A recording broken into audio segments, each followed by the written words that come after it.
Hi అండి. నిన్న చూసుకున్నట్టయితే పూణేలో ఒక ఇన్సిడెంట్ అయింది. బట్టతలు ఉందని చెప్పి భర్తను చంపేసింది. అది ఎంతవరకు కరెక్ట్? నాకు నవ్వొస్తుంది బ్రో నిజంగా. కానీ ఏం చేయాలో అర్థం కావట్లేదు. మొన్నటికి మొన్న కర్రీగా ఉందని చెప్పేసి ఉన్నానని చెప్పేసి చంపేసిందంట ఒక ఆమె. ఇప్పుడేమో బట్టతల మీదకి వచ్చిందనమాట. రేపు పొట్ట రెడీగా ఉండండి అబ్బాయిలందరూ. రేపు పొట్ట మీద చూపిస్తారు. ఇంకొంతమందికి గెడ్డం సరిగ్గా పెరగట్లేదు అంటారు, లేకపోతే గెడ్డం ఎక్కువ ఉందని చంపేస్తారు. కాబట్టి ఏదేమైనా అబ్బాయిలు పోవాలి అనేది అమ్మాయిలు డిసైడ్ చేస్తారు. కాబట్టి మనం ఏం చేయలేం. కాకపోతే ఇక్కడ దరిద్రం ఏంటంటే ఒక అబ్బాయి కోసం ఇంకొక అబ్బాయిని చంపేస్తారనమాట. సో ఇదొక దరిద్రం. కాకపోతే ఇక్కడ ఇంకో విషయం కూడా చెప్తున్నాను. వీళ్ళు ఏదో కావాలని సిల్లీగా రీజన్స్ చెప్తున్నారు, కానీ బట్టతల ఇవన్నీ ప్రాబ్లం అయితే అయ్యి ఉండదు. ఎందుకంటే తన దగ్గర ఎంతో డబ్బులు ఉన్నాయి కదా, కోట్లు విలువ చేసే డబ్బులు ఆయన దగ్గర ఉన్నప్పుడు సో ఆయన హెయిర్ ప్లాంటేషన్ అని చేయించుకుంటారు కదా. సో అది అసలు రీజనే కాదు, వీళ్ళు ఏదో చెప్పాలని చెప్తున్నారు అనమాట.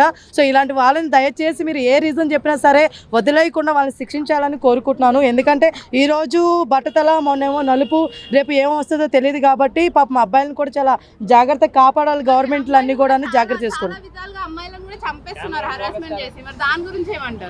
అమ్మాయిలకి జరుగుతుందమ్మా అన్యాయం, కాదనట్లేదు. కానీ రీసెంట్గా ఎక్కువ వింటున్నది అబ్బాయిలు కదా. సో అబ్బాయిలకి అన్యాయం జరిగినప్పుడు కూడా మనం మాట్లాడాలి కదా. అమ్మాయిల గురించి మహిళా మండలం అని ఇంకోరని చాలా మంది వస్తున్నారు. మరి అబ్బాయిల గురించి ఎవరు రావట్లేదు కదా. వాళ్ళకంటూ కూడా కొన్ని ఉండాలి కదా. సో వాళ్ళ గురించి మనలాంటి వాళ్ళు ఫైట్ చేయాలి కదా. ఎందుకంటే ఒక అక్కగా, ఒక చెల్లిగా, ఒక అమ్మగా ఎవరైనా సరే మనం మాట్లాడాలి. వస్తూనే ఉన్నాయి. ఇది చంపడము, అత్యాయత్నం చేయడము, ప్రతి ఒక్కటి ఇప్పుడు అబ్బాయిలకి రివెంజ్ తీసుకుంటున్నారు అని కొంతమంది అంటున్నారు.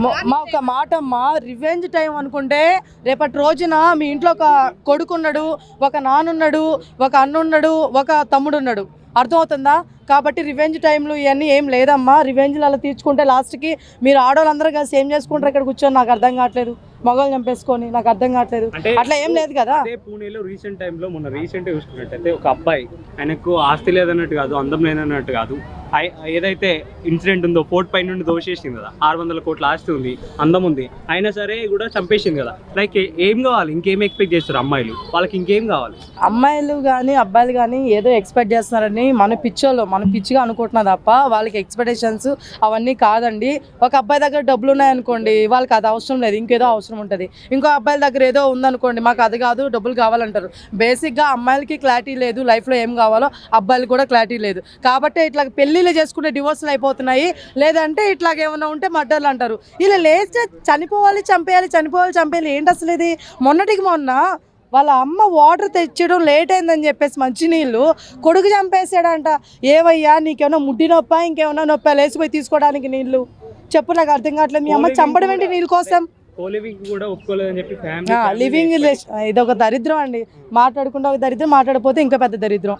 ఇక్కడ విషయం ఏంటంటే కోలివింగ్ అంట. ఇప్పుడు కోలివింగ్ అనేది హాస్టల్స్ కూడా పెట్టేశారు డైరెక్ట్గా. సో దీని మీద మనం ఏం క్వశ్చన్ చేయగలుగుతాం చెప్పండి?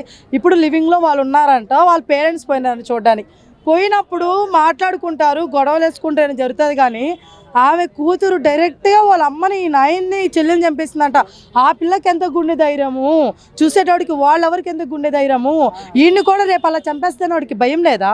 అర్థం కావట్లేదు. అసలు ఇవన్నీ జరుగుతున్నప్పుడు వీళ్ళేం చేస్తున్నారు? బయట వాళ్ళు అందరూ అసలు ఇట్లా జరిగిందండి, పోలీసులు వెళ్తున్నారు, ఇలా జరిగిందని అన్నీ చెప్తున్నారు. కానీ గవర్నమెంట్ ఏం రియాక్ట్ అవుతుంది వీటి మీద? గవర్నమెంట్ సీరియస్గా ఒక దాని మీద కూర్చొని చేస్తున్నా అండి? ఒక్కడికి కానీ సరైన డెఫినెట్గా అండి లా అండ్ ఆర్డర్ సరిగ్గా లేదని చెప్తాను నేనైతే. అది ఉంటే చాలా బాగుంటుంది. ఎంతసేపు లా అండ్ ఆర్డర్ ఎక్కడి నుంచి తీసుకొస్తా అంటే డివోర్స్ అయిన వాళ్ళకి ఇంత డబ్బులు ఇవ్వాలి, అంత చేయాలి, లేకపోతే ఈ చేయాలి, ఈ కాదు కదా. ఇక్కడ ఏం జరుగుతున్నాయి? చంపేస్తున్నారు, చీటికి మాడి చంపేస్తున్నారు. వాటి గురించి మాట్లాడండి. ఈ రోజుల్లో కూర్చొని మాట్లాడాలి, లేకపోతే అలిగి వెళ్ళిపోవడమో, బయట ఉండడం ఇవన్నీ జరగట్లేదండి. డైరెక్ట్ లేపేయడమే. ఇది వీళ్ళకి ఎట్టయిపోయిందంటే మంచిని తాగడానికైనా కష్టమేమో కానీ చంపడం చాలా ఈజీ అన్న ఫీలింగ్ అయిపోయారు మన జనాలు. ప్రతి అబ్బాయి కూడా పెళ్లి చేసుకోవాలంటే భయపడతారు. అబ్బాయే కాదు బ్రదర్, అమ్మాయి కూడా భయపడతారు. చేసుకోకపోయినా కూడా అవునవును. లైక్ వాళ్ళకి ఆ భయం ముట్టించిందే మీరు అన్నట్టు. లైక్ వాళ్ళకి ఏం చెప్తారు? ఇప్పుడు అబ్బాయిలకి అయితే దిక్కు లేదు భయ లాస్ట్కి నాకు అనిపిస్తుంది. ఎందుకంటే పాపం వాళ్ళు ఇంట్లో వాళ్ళు చెప్పినట్టు పెళ్లి చేసుకున్నా అమ్మాయి చంపేస్తుంటారు. ఎందుకు? వాళ్ళకి వెనక అఫైర్లు ఉన్నాయని. పాస్ట్ లవర్స్ ఉన్నారని. పోనీ లవ్ మ్యారేజ్ చేసుకొని ముందుకెళ్తున్నా సరే అయినా వాడికి ఏదో తక్కువ అని చెప్పేసి మళ్ళీ ఇంకొక దగ్గర పోతుంటారు. ఎట్టు పోయినా సరే అబ్బాయిలకి తప్పట్లేదు. ఈ అబ్బాయిలనే కాదు అమ్మాయిలు కూడా అండి. మొన్నటికి మొన్న మెట్రో దగ్గర ఒక అమ్మాయి అఫైర్ని అక్కడికక్కడే నిట్ట నిలువున రోడ్లో దొరికారంట వాళ్ళిద్దరు, వాళ్ళ ఆయన ఇంకొక ఆమెతో ఉన్నారని చెప్పి. ఈ దిక్కు వాళ్ళ అమ్మాయిలు కూడా ఏం పోయింది పోయే కాలం నాకు అర్థం కావట్లేదు. మొగుడు ఇప్పుడు ఆడికి పెళ్ళ ఉందని తెలుసు కదా వాళ్ళకి, అయినా వీళ్ళు ఎట్లా రిలేషన్షిప్ పెట్టుకుంటారు నాకు అర్థం కావట్లేదు. కొంతమంది ఆడవాళ్ళు ఉంటారండి ఎట్లా తెలుసా, పర్లేదు మీ పెళ్ళం ఉంటే ఏమైంది, నువ్వు నాకు ఇస్తున్నావు కదా డబ్బులు చాలు. ఏంది డబ్బులా నీకు ఎక్కడ దొరకదా? పెళ్ళి కాకుండా చాలామంది అబ్బాయిలు పడి వస్తున్నారు ఇక్కడ పాపం పిల్లలు దొరక్క. హ్యాపీగా వాళ్ళు పెళ్లి చేసుకొని బతకండి కదా, అంతేగాని పెళ్ళైన వాళ్ళతో మీకేం ముచ్చట్లా అమ్మా నాకు అర్థం కదా. అమ్మాయిలకి చెప్పండి ఏం ముచ్చట్లు. సోషల్ మీడియా ఇన్స్టాగ్రామ్ కానీ ఫేస్బుక్ చూసి చెడిపోతా ఉన్నారు. ఏం వీడియోలు వస్తున్నాయో వాళ్ళు చూస్తున్నారు. మీకేం వీడియోలు కనిపిస్తున్నాయో అందరికి అయ్యే వీడియోలు కనిపిస్తుంటాయండి. నన్ను అడుగుతారేంటి? అంత కారణం అంత రీజన్ అయిన వీడియోలు ఏమొస్తున్నాయి? కంట్రోల్ చేయొచ్చు కదా గవర్నమెంట్. బ్రో నేను అదే చెప్తున్నా, కంట్రోల్. ఇప్పుడు ఒక విషయం చెప్తా, మీ ఇంట్లో ఒక మిస్టేక్ జరుగుతుంటది, గవర్నమెంట్ వచ్చి మీ ఇంట్లో కూర్చొని చూడలేదు కదా. 800 మందిని చంపేశారంటే మేడం. బ్రదర్ చెడ్డ పేరు మోడీ గారికి. బ్రదర్ ఒకసారి మీకు అడిగిన క్వశ్చన్ ఆన్సర్ తెలియాలి మీకు. ఇప్పుడు మనం ఇంతమంది ఉన్నాం కదా ఇక్కడ, ఎవరింట్లో ఏం జరుగుతుంది ఎవరికైనా ఏం తెలుస్తుందో చెప్పండి, తెలియదు కదా.